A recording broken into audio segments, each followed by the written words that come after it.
ماشاء اللہ لا حول ولا قوۃ الا باللہ العلی العظیم۔ اعوذ باللہ من الشیطان الرجیم۔ بسم اللہ الرحمن الرحیم۔ الحمد للہ وکفی والصلاۃ والسلام علی عبادہ الذین اصطفی۔ اما بعد فرب اشرح لی صدری ویسر لی امری واحلل عقدۃ من لسانی یفقہوا قولی وقل رب ادخلنی مدخل صدق واخرجنی مخرج صدق واجعل لی من لدنک سلطانا نصیرا۔ بسم اللہ وباللہ وتوکلت علی اللہ۔ قال اللہ تبارک و تعالی فی سورۃ الفاتحہ سورۃ الحمد۔ بسم اللہ الرحمن الرحیم۔ الحمد للہ رب العالمین الرحمن الرحیم مالک یوم الدین ایاک نعبد و ایاک نستعین اهدنا الصراط المستقیم صراط الذین انعمت علیہم غیر المغضوب علیہم ولا الضالین۔ صدق اللہ العظیم۔ سورہ فاتحہ کے بارے میں تشریح عرض کی ہے ہم نے۔ پہلے 4 بند، پہلے 4 ثنیہ یا مثنیٰ کو وعلیکم السلام عرض کیا ہے۔ آج ہم آخری 2 حصے جو ہیں اس کے، ان کے حوالے سے بات کریں گے، جو کہ صراط الذین انعمت علیہم سے شروع ہو جاتے ہیں۔ صراط الذین انعمت علیہم غیر المغضوب علیہم ولا الضالین۔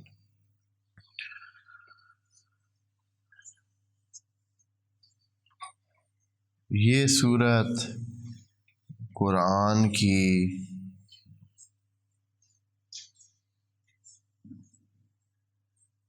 ایک علیحدہ طرز والی صورت بھی شمار ہوتی ہے، سورہ حمد۔ اس میں خدا کریم نے انسان کو وعلیکم السلام بنیادی طور پر دعا کا طریقہ کار سمجھایا ہے۔ اس میں بندگی بھی ہے اور اظہار بندگی بھی سکھایا ہے خدا منان نے، کیونکہ بات ہے بندے کی لیکن بتائی ہوئی ہے رب کی۔ رب نے یہ بتایا ہے، اللہ نے بتایا ہے کہ اے انسان، تجھے میرے ساتھ بات کرنے کا طریقہ اور سلیقہ جو اپنانا چاہیے وہ یہ والا ہے۔ اس میں انسان کی گفتگو ہو رہی ہے اللہ کے ساتھ، اور اس کا طریقہ ہے، خود اس میں بندگی بھی ہے، خود اسی میں بھی بندگی ہے کہ انسان اللہ کے بتائے ہوئے طریقے کو اپناتا ہے اس کے ساتھ گفتگو میں۔ گفتگو تو رب کے ساتھ ہے ایک ہی جملہ درمیان میں جس میں بات کی گئی ہے۔ ایک جملہ خطاب کا ہے، ایک جملہ اپنے اعتراف کا ہے، ایک جملہ خدا سے سوال کا ہے۔ اس سے پہلے خدا کی حمد ہے، آخر میں وعلیکم السلام اللہ کے بندوں کی حمد ہے، آخر میں اللہ کے نیک بندوں کی حمد ہے، ان کی تعریف ہے۔ تو یہ بڑی عجیب اور جامع قسم کی صورت ہے جس میں خدا کریم نے بندگی اور اظہار بندگی کا بہترین وہ جو طریقہ ہے وہ بتا دیا ہے۔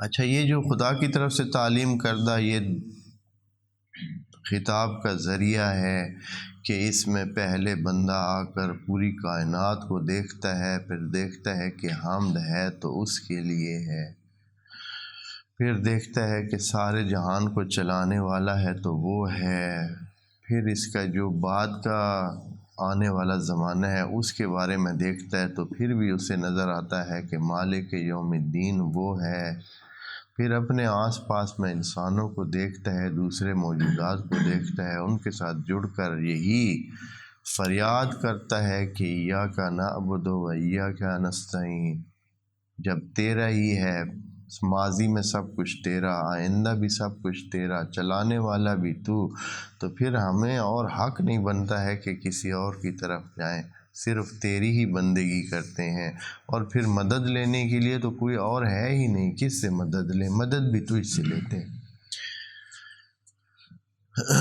جب یہاں تک پہنچتا ہے بندہ تو اپنے آپ کو ایک خاص قسم کی کیفیت میں پاتا ہے، اور وہ کیفیت ہوتی ہے لا علمی کی۔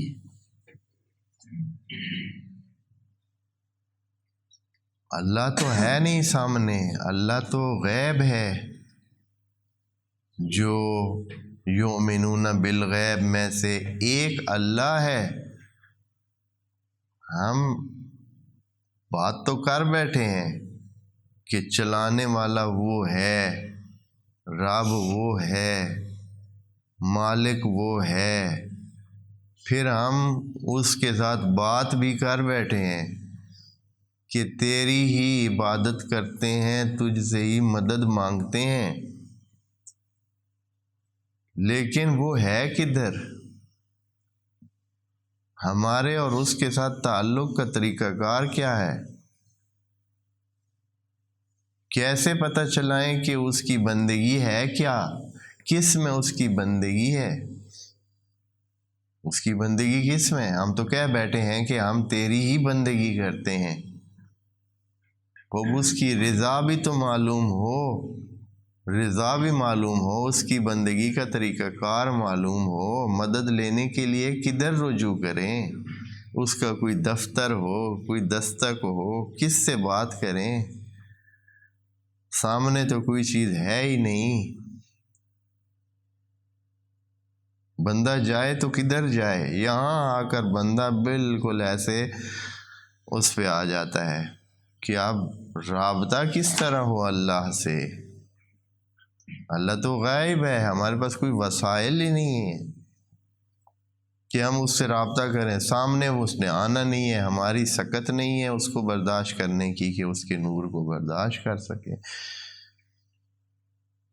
پھر کیا ہو؟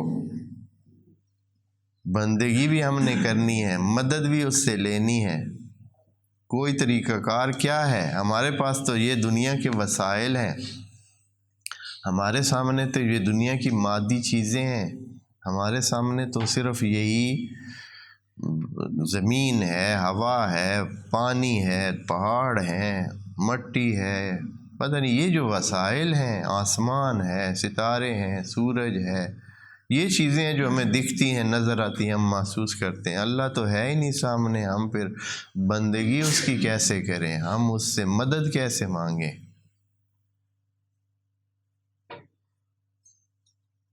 تو یہاں آ کر خدا کریم جو ہے اس کے لیے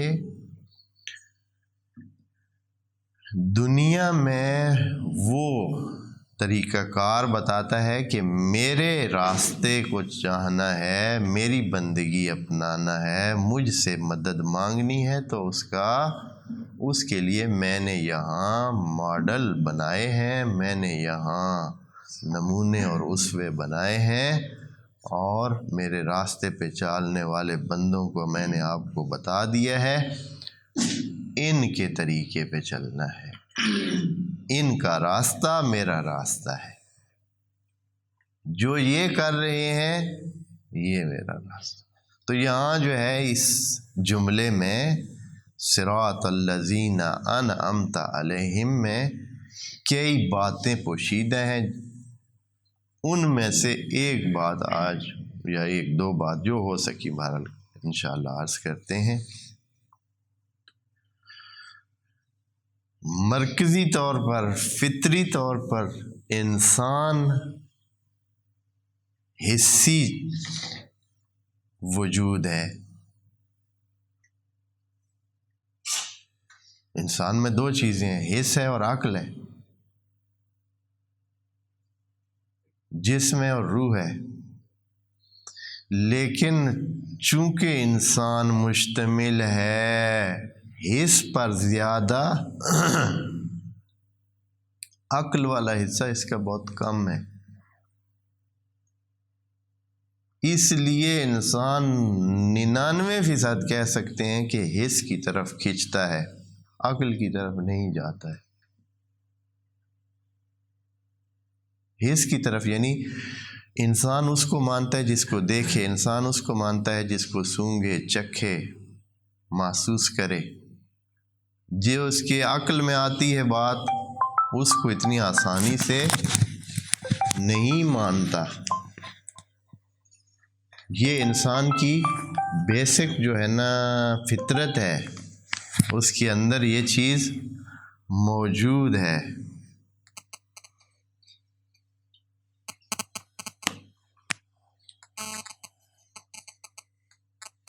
حسی ہے انسان، ہمارے وجود کا اگر وزن کریں تو ایک 80 کلو والا بندہ، ایک 60 کلو والا بندہ، 70 کلو والا بندہ، اس میں جو عقل کی کارکردگی کا حصہ ہے، مرکز جسے کہہ سکتے ہیں کہ بھائی جہاں سے وہ انسان کا جو مدیر موجود ہے، جہاں عقل موجود ہے، یا جہاں حالانکہ عقل نظر نہ آنے والی چیز ہے لیکن اس کے لیے بھی ایک مرکز ہے، اور وہ ہے دماغ کا حصہ۔ اب ہر انسان میں باقی جسم کی نسبت دماغ کتنا ہے؟ بہت کم ہے، آدھا کلو ہوگا۔ اگر دماغ نکالیں کسی کا تو اس کو وزن کریں تو باقی جسم کی نسبت کتنا ہوگا؟ یہ باقی جسم اگر 70 کلو ہے، 80 کلو ہے، تو دماغ آدھا کلو ہوگا، پونا کلو ہوگا، 3 پاؤ ہو جائے گا، بہت ہوا کسی کا تو ہاں جی، مشکل ہے کسی کا 1 کلو ہو جائے، چلیں 1 کلو ہی سمجھ لیں۔ ہاں تو نسبت کیا بنتی ہے؟ 1/80، 1/70، تو یہ بہت کم نسبت ہے۔ اسی طرح انسان اتنا ہی حس کی طرف زیادہ اس کا رجحان ہے، اور عقل کی بات اسے سمجھ بھی نہیں آتی ہے، اس کی طرف اس کی دلچسپی بھی نہیں ہے۔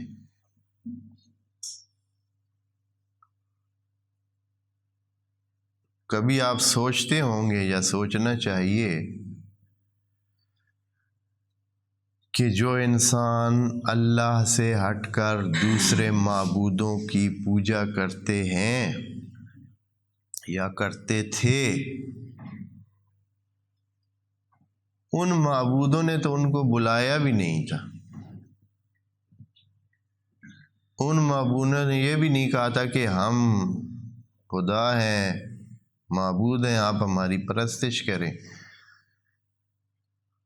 لیکن پھر بھی انسان ان کو ماننے لگ گئے، ان کی طرف گئے، کسی نے ان کی کسی نہ کسی طرح کوئی بڑائی، چاہے وہ خیالی بڑائی یا جسمانی بڑائی، مثلا پہاڑوں کی پوجا کرتے تھے کہ یہ بہت بڑے ہیں، آسمانوں میں موجود سورج کی اس لیے کہ وہ بہت بڑا ہے، ہر روز اوپر سے گزرتا ہے، سب کو دیکھتا ہے، اسی طرح ستاروں کی، اسی طرح پتہ نہیں کیا کیا، یہ جو ہے کوئی بھی بڑا وجود ہو اس کی کیا کرتے تھے؟ بادشاہوں کی اس لیے کرتے تھے کہ وہ طاقت میں دوسروں سے زیادہ ہوتے تھے، تو انسان اس ظاہری اور حسی بڑائی کو دیکھ کر اس کی طرف راغب ہو جاتا ہے، حس گرا ہے۔ اور ابھی آپ چلیں ایک اور آپ کے لیے جدید اس دور کی مثال دے دوں، دنیا کی یونیورسٹیوں میں تعلیم دی جا رہی ہے، بہت سارے مختلف علوم پر تعلیم دی جا رہی ہے، لیکن اس میں سے 90% حصہ یا اس سے بھی زیادہ حصی علوم کا ہے، فزیائی علوم کا ہے، کیمیائی علوم کا ہے، بایولوجی کا ہے، یا دوسرے جو جغرافیہ کی تعلیم ہے، یا دوسرے معاشرتی جو عقلی مسائل ہیں، ان کی تعلیم پورے جہان کی یونیورسٹیوں میں کتنی دی جا رہی ہے؟ نہ ہونے کے برابر۔ فلسفے پہ، نظریات پہ، انسانیت پہ، اینتھروپالوجی کتنے لوگ پڑھتے ہیں، اور اس میں بھی بہت سارا حصہ خود یعنی انسان شناسی، انسان کو پہچاننا، اور اس میں بھی بہت سارا حصہ مثالوں کی صورت میں فزیاء کا ہے، ان کے فزیکل وجود کا ہے کہ وہ کیسے کرتے ہیں۔ انسانی ثقافتوں پہ کتنی تعلیم ہو رہی ہے، یا انسانی عقل مندیوں پہ، انسانی تہذیب کے زاویوں پہ کتنی بہت کم تعلیم ہے پورے جہان میں۔ ہاں، بس انسان اس طرف جانا ہی نہیں چاہتا ہے، عقل کی طرف جانا ہی نہیں چاہتا ہے، کم جاتا ہے، اس میں زاویہ بھی اتنے۔ خدا کریم نے بھی بتا دیا ہے وَمَا أُوتِيتُم مِّنَ الْعِلْمِ إِلَّا قَلِيلًا۔ علم کا معنی فلسفے میں عقل کیا گیا ہے، یعنی جتنا علم اتنا ہی انسان کا عقل ہوتا ہے۔ یہ جو بچہ ہوتا ہے جس میں پہلے کوئی علم نہیں ہوتا ہے، تو اس میں عقل بھی نہیں ہوتا ہے، شعور بھی نہیں ہوتا ہے۔ پس شعور اور عقل اور علم ایک چیز ہے۔ پس انسان جو ہے وہ حس گرا ہے، حس کی طرف جاتا ہے، اس کو محسوس چیز چاہیے، محسوس چیز چاہیے کہ وہ اس کی طرف ہر اپنے جو رابطہ ہے وہ اس کے ساتھ رکھنا چاہتا ہے، حتیٰ بندگی کا رابطہ بھی اس کے ساتھ رکھنا چاہتا ہے۔ یہ انسان کے اندر کوٹ کر بھرا ہوا ہے یہ چیز۔ حضرت موسیٰ 20 معجزے دکھا کر اپنی قوم کو دریا کے پار لے کے آئے۔ دریا سے پار لانے تک حضرت موسیٰ اپنی قوم کو فرعون سے مقابلے میں 20 معجزے دکھا چکے تھے۔ اب اس قسم کی قوم کو کس لیول پہ ہونا چاہیے تھا معرفت کے، کہ وہ خدا کے وجود کو اور خدا کے اس معبود ہونے کو کتنا 100% یقین کی لیول پر ان کا ہونا چاہیے تھا۔ لیکن دریا کے پار آتے ہیں، دیکھتے ہیں گاؤں میں لوگوں نے اپنے سامنے بنائے ہوئے بت رکھے ہوئے ہیں اور ان کی پوجا کر رہے ہیں۔ وہاں یہ بول پڑے، یا موسیٰ اجعل لنا الہا کما لہم آلہہ۔ اگر ہونا بڑا ہی مزہ آ جائے اگر تو ہمیں بھی ایک اس طرح کا الہ بنا دینا جس طرح ان کے نہیں ہے۔ کتنے سونے خوبصورت ان کے خدا ہیں جن کے سامنے یہ سجدے کر رہے ہیں، ہم بھی اس کی پوجا کرتے۔ حضرت موسیٰ نے کہا لاکھ دی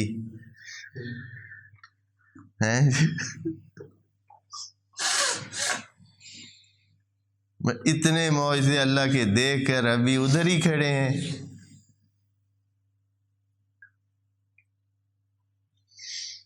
ڈانٹ پلائی تھی، قرآن میں الفاظ موجود ہے، وہ مجھے صحیح آیت اس طرح یاد نہیں بنا کے دیا، تھوڑی سی ان کو سخت بات کہی اور پھر کہا کہ اللہ کی عبادت ہی کریں، اور جیسے کہ تھا۔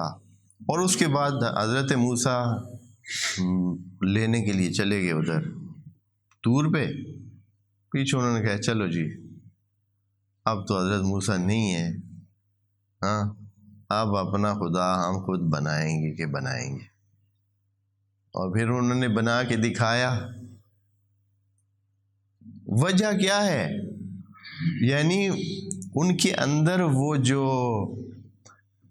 عبادت کا ایک سلسلہ ہے، فطری سلسلہ، وہ موجود ہے، چاہت موجود ہے، بندگی کی چاہت موجود ہے، بندہ بندگی کرنا چاہتا ہے، جو بندہ بندگی کرنا چاہتا ہے، لیکن اس کا مسئلہ کیا ہے؟ مسئلہ اس کا یہ ہے کہ یہ حس کی طرف کھینچا جاتا ہے۔ یہ چاہتا ہے کوئی سامنے ہو، کوئی ایسا ہو جس کو دیکھے، جس کو محسوس کرے، جس کے ساتھ اپنے اظہار عبودیت اور عبدیت کر سکے، اور اس کا ریئیکشن بھی دیکھے یا بہرحال کبھی نہ بھی دیکھے۔ ہاں، اس چیز کو مد نظر رکھے۔ اب انسان یہ چیز ہے کہ وہ بے حساب، وجہ یہ ہے کہ اس کا زیادہ تر حصہ جو اس پہ لباس لگا ہوا ہے، جس کے اندر اس کا عقل ہے اور روح ہے، وہ کیا ہے؟ وہ فزیائی ہے، وہ حصی چیز ہے، وہ جسم ہے، مادہ ہے۔ تو مادے کی طرف اس کی گرائش فطری ہے، اور خدا کریم اس چیز کو جانتا ہے، اس نے ہی بنایا ہے۔ اس وجہ سے جب انسان اتنا حس والی وہ چاہت رکھتا ہے، جیسے آپ کہہ سکتے ہیں کہ ٹھڑک رکھتا ہے، تو اس انسان کے لیے خدا کریم نے آگے یہ نہیں کہا، پیچھے سے آ رہا ہے نا، الحمدللہ رب العالمین۔ رب العالمین کون ہے؟ کدھر ہے؟ اس کی چاہت کیا ہے؟ اس کی مرضی کیا ہے؟ کوئی پتہ نہیں۔ ایاک نعبد و ایاک نستعین کہہ بیٹھے ہیں، اب آپ پتہ نہیں ہے کہ بندگی کرنی کیسے ہے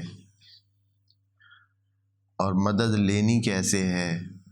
ہم تو عادی ہیں ایسے سامنے سماٹ کسی سے مدد لینے کے، کسی سے بات کی، کسی سے مانگا، کسی سے کوئی چیز طلب کی۔ یہاں تو جس کے ساتھ ہم نے بات کرنی ہے، جس سے مدد لینی ہے، وہ سامنے ہی نہیں ہے، اور سامنے آنے کا امکان بھی نہیں ہے۔ یہ ہونا کہ بھائی ایک دفعہ ملاقات ہوگی پھر چلا گیا ہو، نہ کبھی کسی کے سامنے آیا ہے، نہ ابھی سامنے ہے، نہ ہی بعد میں کسی کے سامنے آ سکتا ہے، ٹوٹلی غائب ہے بھی صحیح۔ ادھر آ کر خدا کریم نے پھر اگر کہتا کہ صراط اللہ، صراط المستقیم کہا، اہدنا الصراط المستقیم، ہے اللہ ہمیں صراط مستقیم دے، ہمیں صراط مستقیم کی ہدایت فرما۔ صراط مستقیم وہی جس سے بندگی بھی پوری ہوتی ہے، استعانت بھی پوری طرح حاصل ہوتی ہے۔ صراط مستقیم وہی ہے، مانگا بھی ہے، المستقیم لگا ہوا ہے، یعنی جو چیز ابھی ہم نے کہی ہے، اے اللہ وہ تجھ سے ہی مانگنی ہے۔ اہدنا الصراط المستقیم، جو چیز ہم نے کہی ہے کہ تیری بندگی کرنا چاہتے ہیں، تو اس سے مدد لینا چاہتے ہیں، اس راستے کے لیے ہمیں مدد، پیڈی سی مدد کرا، پیڈی وہ صراط مستقیم ہمیں دکھا دے۔ اب یہاں آگے اگلی آیت میں اگر خدا کریم کہتا ہے کہ صراط اللہ، یا خدا کریم کہتا ہے کہ صراط الذی ہوا صراط منعم علیہم، کہ وہ راستہ جو اللہ کا راستہ ہے، اہدنا الصراط المستقیم، ایسا صراط جو صراط اللہ ہے، پھر آگے سے اللہ کا ہی راستہ، تو پھر غیب کی طرف جو ہے وہ دے دیتا، اللہ بھی تو غیب، پھر کیسے پتہ چلتا؟ تو ادھر آ کر خدا کریم نے یوں کیا ہے کہ اپنے راستے کو دے دیا ہے ان کے جو اس کے راستے پہ چلے ہیں، اس کی نسبت ہی ان کی طرف کر دی ہے۔ کہا کہ صراط الذین انعمت علیہم، ان کا راستہ، ان والا راستہ نہیں۔ اس جملے میں تھوڑی سی آپ دھیان دیں، صراط الذین انعمت علیہم، ان کا راستہ جن پہ تو نے انعام کیا ہے، یعنی جو پہلے تیری عبادت کر چکے ہیں، تو اس سے مدد لے چکے ہیں، اور تو نے پھر ان پر کیا کیا ہے؟ اپنا انعام کیا ہے، اور ان پر رحمت کی ہے، ان کو اپنے اس میں لے لیا، اپنی چھت کے نیچے، اپنی بندگی کی چھت کے نیچے لے لیا ہے، ان کو قبول کر لیا ہے۔ ان کا راستہ ان کا طے کیا ہوا راستے کی بات نہیں ہے. صراط الذین انعمت علیہم، ان والا راستہ، وہ والا راستہ جو ان کا راستہ ہے، یعنی اللہ کا راستہ ہے. بس اللہ نے ان کے راستے کو، منعم علیہم کے راستے کو اپنا راستہ قرار دے دیا ہے کہ جو یہ کرتے ہیں وہی میرا ہے. جیسے وہ ہے نا کہ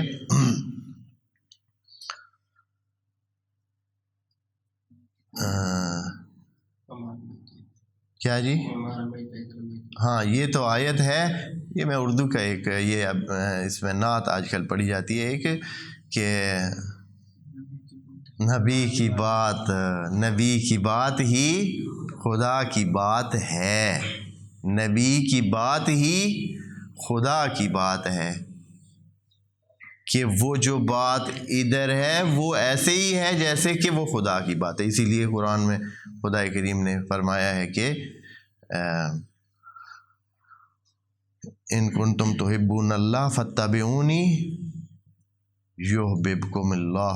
ہاں، اتباع میری کرے، چاہتے اللہ کی اتباع ہیں، اللہ کو چاہتے ہیں، میری اتباع کریں، اللہ آپ سے محبت کرے گا. یعنی خدا نے نبی کی بات کو اپنی بات قرار دے دیا ہے. یہاں جو کہا ہے صراط الذین، یہ کہہ سکتا تھا صراط الذی ذہب علیہ یا سلک علیہ المنعمین، وہ والا راستہ جس پہ منعم لوگ چلے ہیں. یہ نہیں کہا صراط الذین، ان والا راستہ، ان لوگوں والا راستہ، یعنی یہ راستہ ان کا ہے. اب اس کے مالک سمجھیں خدا کی طرف سے دی ہوئی نعمت کی وجہ سے وہ ہیں. اب وہ کون ہیں جن کو اللہ نے نعمت دی ہے اور ان پر انعام برسایا ہے اور اپنے منعم قرار دیا ہے؟ قرآن نے اس کی وضاحت ایک اور آیت میں کی ہے. وہ آیت ہے سورہ نساء کی آیت نمبر 69 ہے. فرماتے ہیں کہ قال اللہ وَمَن يُطِعِ اللَّهَ وَالرَّسُولَ، جو بھی اطاعت کرے اللہ کی اور اللہ کے رسول کی، فَأُولَئِكَ مَعَ الَّذِينَ أَنْعَمَ اللَّهُ عَلَيْهِمْ، پس ان کا شمار ہوگا ان کے ساتھ جن پر اللہ نے نعمت برسائی ہے، جن پر اللہ نے نعمت دی ہے. وہ کون ہے؟ آگے ان کی وضاحت فرماتا ہے. انعم اللہ علیہم کون ہے جی؟ من النبیین والصدیقین والشہداء والصالحین وحسن اولئک رفیقا. کتنے ہی اچھے رفیق ہوں گے یہ، کتنے ہی اچھے دوست ہیں، چاہے یہ 4 گروپ یا وہ جو ان کے ساتھ ملے ہیں منعم ہونے کی وجہ سے. پس یہ جو راستہ ہے، ان والا راستہ جن پر اللہ نے انعام دیا ہے. اب اس کی کیا وجہ ہے کہ خدا کریم یہ جو ہے ان کا راستہ بتا رہا ہے؟ اچھا نبی، یہ جو 4 گروپ بتائے ہیں ان کی تھوڑی سی تشریح عرض کر دوں. من النبیین والصدیقین والشہداء والصالحین. خب نبیین تو وہ جن کے پاس باقاعدہ عہدہ ہے خدا کی طرف سے، منصب ہے، اور منصب ہر بندے کو نہیں ملتا ہے.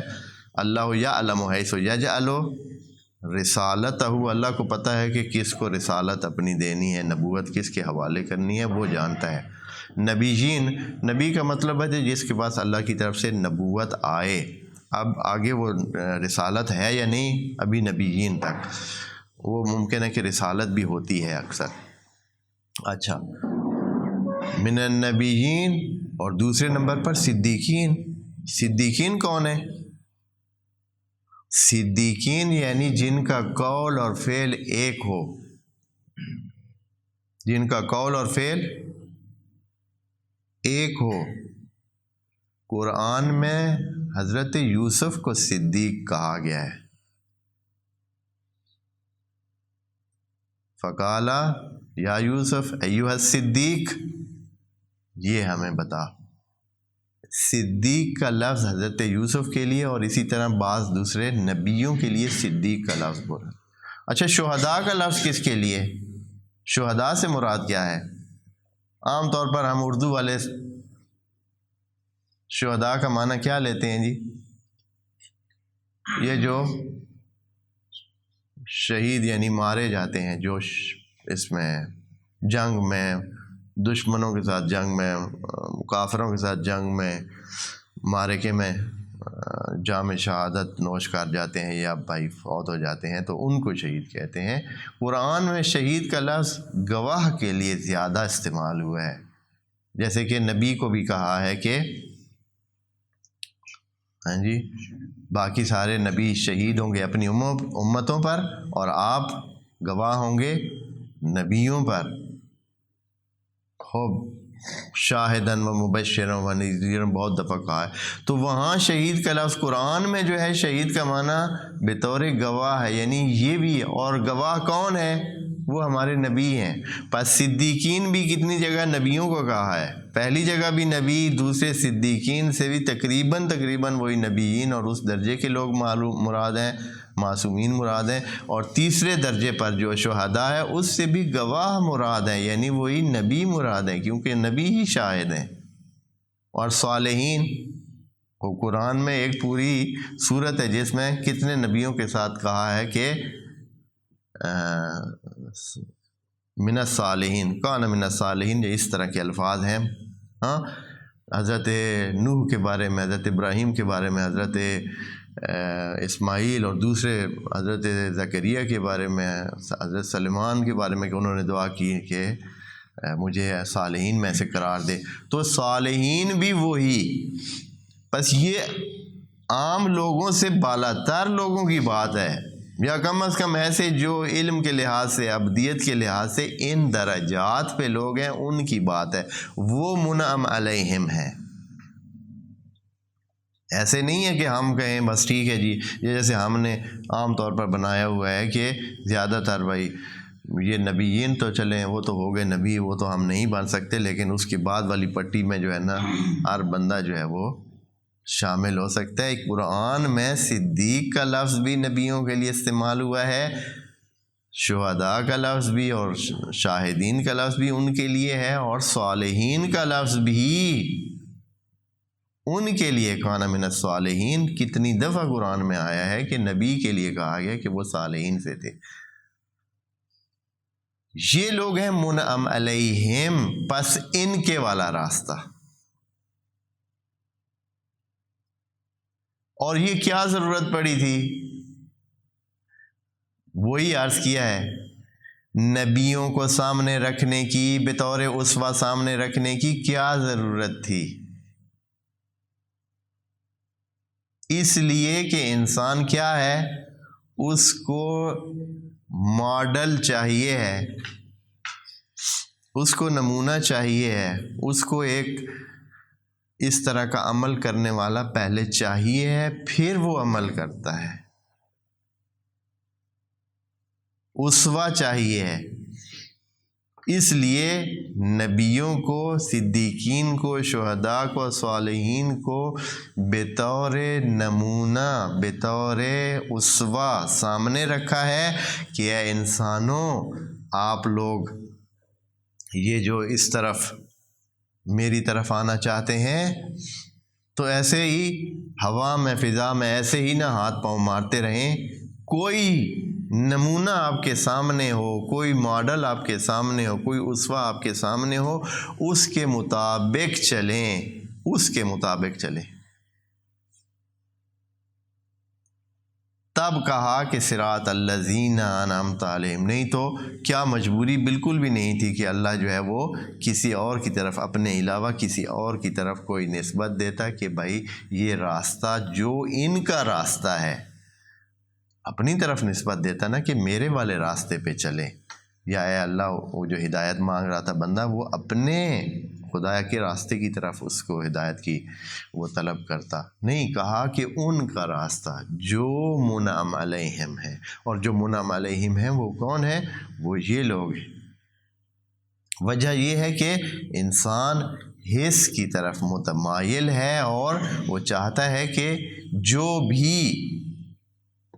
کام کرے تو اس کے لیے کیا ہو، کوئی سامنے چیز ہو۔ اب ایک اور یہاں مسئلہ پیش آتا ہے، انسان جو بیسکلی اور فطرتاً حس گرا ہے نا، جب خدا کی طرف سے بھی حتیٰ کسی کو اپوائنٹ کر دیا جائے کہ بھائی اس والا راستہ، نبیوں والا راستہ یا ولیوں والا راستہ یا شہداء والا راستہ، تو انسان جس کے اندر کوٹ کوٹ کر بھری ہوئی ہے حس کی طرف رغبت، جب یہ سامنے آئیں گے تو انہی کی طرف ہی سارا راغب ہو جائے گا، بھول جائے گا ادھر۔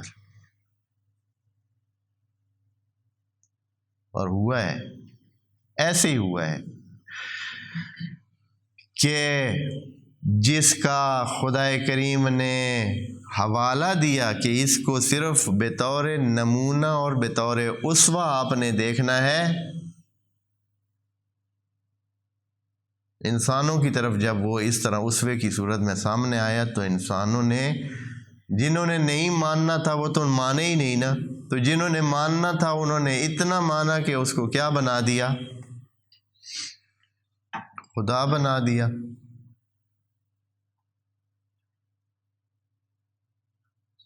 قال الیہود عزیر ابن اللہ، وقال، وہ جو مسیحیوں کے بارے میں انہوں نے کہا ہے کہ عیسیٰ جو ہے وہ ابن خدا ہے، انہوں نے یہودیوں نے کہا کہ عزیر ابن خدا ہے، اور ان کو اتنا مانا کہ سمجھیں کہ خدا ہی بنا دیا۔ اور یہی چیز، یہی خطرہ اس سے بڑھ کر نبی خاتم کے بارے میں بھی موجود تھا، ابھی بھی موجود ہے، کہ لوگ ان کو حد سے زیادہ، چونکہ خدا کریم نے ان کی تعریف اتنی کر دی ہے قرآن میں کہ حد سے زیادہ ان کو چاہنے لگیں گے، اور ان کو بلکہ کیا چاہنے سے بھی بڑھ کر وہ ان کے بارے میں سوچنے لگیں گے۔ تو خدا کریم نے کیا کیا اس کا علاج؟ قرآن میں بندے کو حیرت ہوتی ہے کہ خدا کریم نے بار بار نبی کو بڑے سخت الفاظ میں بالکل یہ ثابت کرنے کے لیے کہ مت یہ خیال کرنا کہ یہ نبی کوئی چیز ہے، یہ اتنے سخت الفاظ نبی کے بارے میں جو ہیں، وَلَئِنْ أَشْرَكْتَ لَيَحْبَطَنَّ عَمَلُكَ، اگر تو نے شرک کیا تو تیرا عمل ہم تباہ کر دیں گے۔ ایک جگہ کہا کہ تو وَوَجَدَكَ ضَالًّا فَهَدَىٰ، تجھے کیا پتا، ہم نے تمہیں ہدایت دی ہے۔ یا ایک اور جگہ کہا مَا تَدْرِي مَا الْكِتَابُ وَلَا الْإِيمَانُ، تمہیں تو پتہ ہی نہیں ہے کہ کتاب کیا ہوتی ہے، ایمان کیا ہوتا ہے۔ یہ کیوں اس طرح کہنا پڑا اتنی دفعہ قرآن میں؟ یعنی 20 ایسی آیات ہیں جس میں نبی کو بالکل ایسے بنا دیا گیا ہے کہ جیسے بالکل عام سے عام بندہ ہو جس کے ساتھ خدا کریم بات کر رہا ہو۔ اور دوسری آیات میں وجہ یہ ہے کہ دوسری آیات میں وہ انعام جب ذکر کیے تو ان کی حد نہیں ہے، اِنَّا أَعْطَيْنَاكَ الْكَوْثَرَ وَسَوْفَ يُعْطِيكَ رَبُّكَ فَتَرْضَىٰ، یا کہا کہ اقسم یہ وَهَٰذَا الْبَلَدِ الْأَمِينُ، بلکہ اس میں کہا کہ وَأَنْتَ حِلٌّ بِهَٰذَا الْبَلَدِ لا اقسم بهذا البلد وانت حل بهذا البلد، ہم اس قریے کی قسم کھاتے ہیں، ہم اس شہر کی قسم کھاتے ہیں جس میں تو رہ رہا ہے۔ اتنی بلندی پہ پہنچا دیا کہ وہ سارا قریہ جو کہ بتوں سے بھرا ہوا ہے، جو کہ کافروں اور مشرکوں سے بھرا ہوا ہے، ان سب کو اگنور کر کے خدا کریم نے کہا ہے کہ پھر بھی ہم اس شہر کی قسم کھاتے ہیں چونکہ تو اس میں موجود ہے۔ اتنا بلند مرتبہ، سوف یعطیک ربک فترضیٰ، یا یہ کہا کہ عسیٰ یبعثک ربک مقاما محمودا، وہ مقام محمود، اور اس مقام محمود کا ذکر نہیں بھی کیا، نکرے کی صورت میں چھوڑ دیا ہے تاکہ بھائی کوئی اس کی حد نہیں ہے۔ یہ سارے کام کیوں کیے ہیں؟ اس لیے کہ یہ انسان، یہ مسلمان اس طرف نہ چلے جائیں کہ پچھلوں کی طرف یہ بھی ان کو ایک بت بنا لے اور خدا کو چھوڑ کر اس طرف زیادہ رغبت اپنانے لگے۔